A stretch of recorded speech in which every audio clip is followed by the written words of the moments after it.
جامی ژەهر یان گۆڕی تەسک کۆماری ئیسلامی جەنگی دەوێت نەک ئەمریکا. واوێ دەچێت لە دۆخی ئیستا هەموو لێکدانەوەکانی ڕژیمی کۆماری ئیسلامی بەم ئامانجا کۆتایی دێت کە تەنیا ڕێگەچارەیان شەڕە. مەرجەکانی ئەمریکا چ یەکدانە بێت و چ دوان و سیان تا 12 ئەگەرچی تا ئیستان 12 مەرجەکە وەک خۆی ماوەتەوە بەواتای تەسلیم بوونی تەواوی نیزامە. لەبەر ئەوەش هەموو ئەقڵێکی ساغ بە لێکدانەوەیەکی بەرایی بەم ئەنجامە دەکات کە نیزامی کۆماری ئیسلامی بۆ قبوڵی مەرجەکان تەنیا خواردنەوەی جامەژەهرەکەی قبوڵی کۆتایی شەڕی 8 ساڵەی ئێران و عێراق نییە، بەڵکو ڕاکشان لە گۆڕێکی تەسک و داپۆشینی ئەم گۆڕەیە بە خاک، شڵەژانی سیاسەتی ناوخۆ و دەرەوە لە هەڵسوکەوت و وتە دژوار و جیاوازەکانی سەرانی باڵایی و ناوەندی ڕژیم بۆ هەمووان ڕوونە. ڕوونتر لەوانە سەردانەکانی جەوادی زەریف بۆ ئەمریکا، تورکمەنستان، هێند، ژاپۆن و چین و پاکستان باس لە شڵەژان و شەپۆکانی زۆر لە سیاسەتی دەرەوەی ڕژیمی کۆماری ئیسلامی لە بەرامبەر وشارەکانی دەوڵەتی دۆناڵد ترامپ دەکات.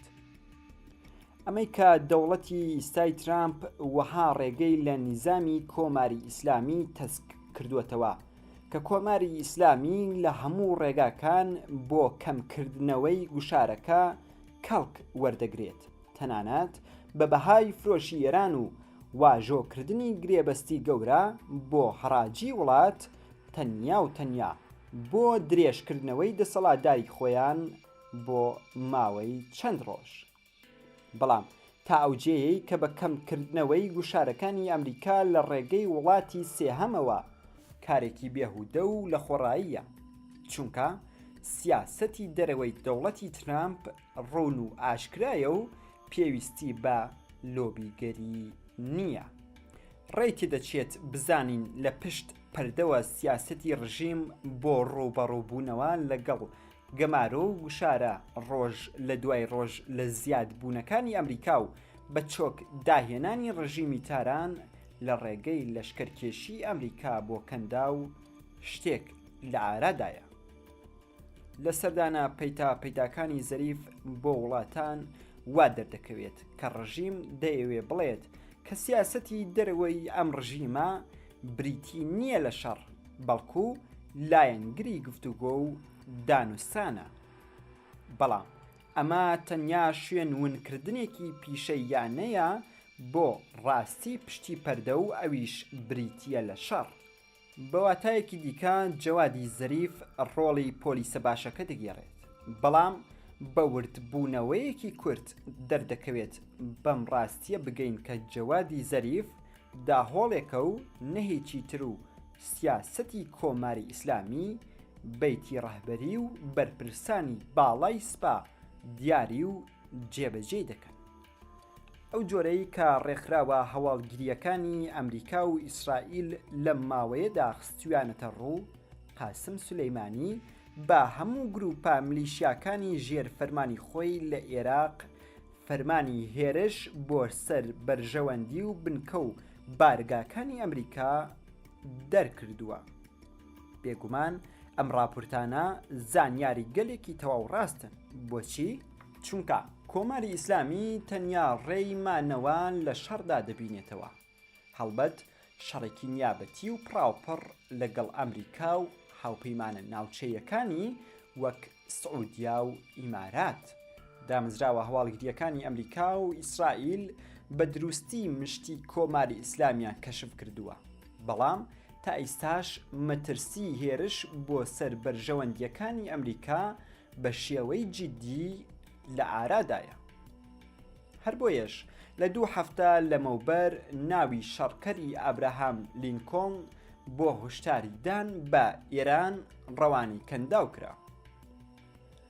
لە ڕووداوەکانی ئەم چەند هەفتەی ڕابردوو تەقینەوەکانی بەندەری ئەلفوجیرا هێرش بۆ سەر هێڵەکانی گواستنەوەی نەوتی سعودیا و هێرشکردنە سەر باڵوێزخانەی ئەمریکا لە ناوچەی سەوزی بەغدا هەموو ئەمانە دەری دەخات ئەم شەڕە پێویستی بە چەخماقەیەکی بچووک هەیە بۆ هەڵگیرسانی ئاگر لە ئەنباری باروت لە ڕۆژهەڵاتی ناوەڕاست.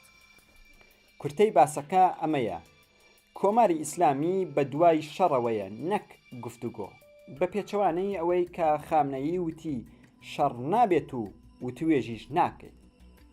هۆی ئەم ڕاستیەش وەک ڕۆژ ڕوونە. هۆکاری سەرەکی ئەم ڕاستیەش ئەمەیە کە قبوڵی وتوێژ بەمانای گۆڕینی جەوهەر و ناوەڕۆکی ڕژیمە. ئەوەی کە لە ماوەی 40 ساڵ بە گوێی خەڵکی ئێراندا وتراوە، ئیستا بە دەست هەڵگرتن لە ئارمانجا پوچ و بێبەرهەمەکان کۆڵێک مودعی ناوخۆیی کە تا پێش وتوێژ لایەنگری شێلگیری ڕژیم بوون بۆیان ڕێک دەکاتەوە و ئیتر پێویست بە ئەمریکا ناکات، بەڵکو خودیەکانی تواوە لە ویلایەت زگی ئەم ڕژیمە هەڵدەدڕن. تەنیا ڕێگە شەڕە. ئەم شەڕە ئەو جۆرەی کە دیارە نیزام بۆ مانگی ڕەمەزان پلانی بۆ داڕشت بوو، بەڵام ئیسرائیل و ئەمریکا پلانەکەی کۆماری ئیسلامیان پوچەڵ کردوێتەوە. ئەمریکا کۆماری ئیسلامی دەیویست و دەیەوێت لە مانگی ڕەمەزاندا چەخماقەی شەڕ لێ بدات، تەنانەت حوسیەکان بەنیاز بوون بە موشەکی بالیستیک هێرش بکەنە سەر مەکە، بیانی زۆرە، بەڵام گرنگترینیان کڕینی هاوسۆزی موسڵمانانی جیهانە کە لە مانگی ڕەمەزان بۆ کەمکردنەوەی گوشاری شەڕ بووە، یان دەبێت کە خودی ڕژیم لە ڕێگەی گروپا دەستکردەکانیەوە دوگمەی شەڕ لێداوە و یان لێ دەدات. بەڵام بە دوای ئەوەدا ئەمریکا خودی ڕژیمی ئێران دەکاتە ئامانج و شەڕەکە دەباتەوە ناو سنووری ئێران. ئەم بێزەبوونیە لە سیاسەتی دەرەوەی ئاکامی 40 ساڵی شکستی نیزامی کۆماری ئیسلامیە کە هەموو ڕێگاکانی کرد بە یەک ڕێگا و ئەوەش شەڕی ماڵوێرانکەرە. ئەم شەڕە نزیکە و چونکە کۆماری ئیسلامی لە گەماروی ئابووری تەواوی ئەمریکادایە. لەلایەکی دیکەوە گواستنەوەی کەلوپەل و چەک و چۆڵی سەربازی بۆ باشوور و ڕۆژئاوای ئێران تەواو ئەم ڕاستیە دەسەلمێنێت. هەر بۆیە سەردانەکانی زەریف و ژیستە دیپلۆماتیکەکەی تەنیا بۆ فریوی سیاسی دنیایە و بەکردەوە کۆماری ئیسلامی بە دوای شەڕەوە بووە و هەیە و بەنیازە ئەمریکا و هاوپەیمانەکانی تا ئەو جێگایەی کە بۆیان دەکرێت لە ڕێگەی هێزە دەستچیلە و دەستکردەکانیەوە هەڵخڕێنێت بۆ ئەوەی ئەمریکا شەڕەکە دەست پێ بکات. ڕژیم بە تایبەتی خۆی لە بەرامبەر موسڵمانانی جیهان مەزلوم بنوێنێت کە ئەی هاوار ئەمریکا هێرشی کردووەتە سەر وڵاتێکی موسڵمان. چ لە مانگی ڕەمەزاندا و چ لە مانگەکانی داهاتوودا نیزامی ئیسلامی دەبێت لە هەر ڕێگەیەکەوە کە بۆی دەکرێت بۆ کڕینی کات خۆ مەزلوم دەرخستن و هەتا شەڕێکی ڕاستە و خۆ لەگەڵ ئەمریکا بە هەموو توانای خۆیەوە لە ڕێگەی گروپ و ڕێکخراوە دەستە چیلە و گۆپاڵەکانی خۆیەوە بۆ هەڵخراندنی ئەمریکا و هاوپەیمانە ناوچەیەکانی هەڵبگرسێنێت.